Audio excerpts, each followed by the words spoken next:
On April 21, 1926, a baby girl was born at 17 Bruton Street in London. She was named Elizabeth Alexandra Mary Windsor, the first child of Prince Albert, Duke of York, and Lady Elizabeth Bowes-Lyon. At the time, no one thought she would one day become queen. Her uncle, Edward, was the heir, and her father was second in line. Elizabeth had a quiet, privileged childhood. She was close to her younger sister, Margaret, and was educated at home by private tutors. Even as a child, Elizabeth was calm, responsible, and observant. She loved animals, especially horses, and dogs, and showed signs of deep discipline and maturity. But destiny shifted in 1936.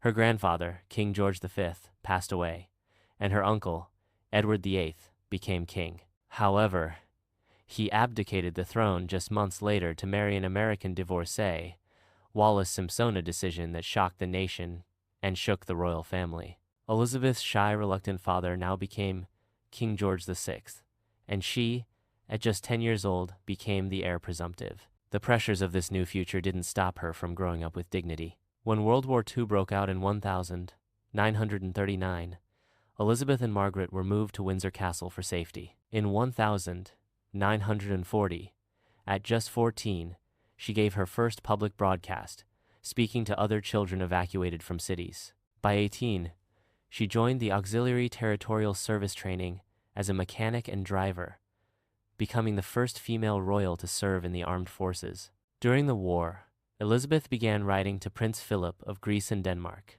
a distant cousin serving in the Royal Navy. They had met when she was just 13, and her affection for him grew over the years. After the war, in 1947, their engagement was announced.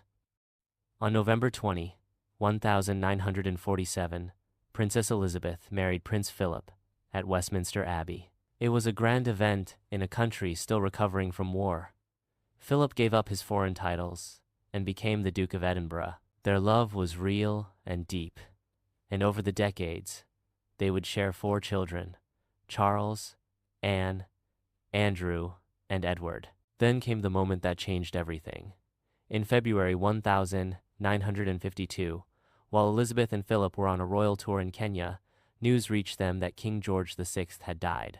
At just 25, Elizabeth became queen.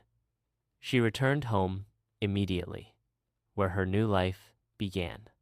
Her coronation in 1953 was a historic spectacle, first to be televised. Millions watched as a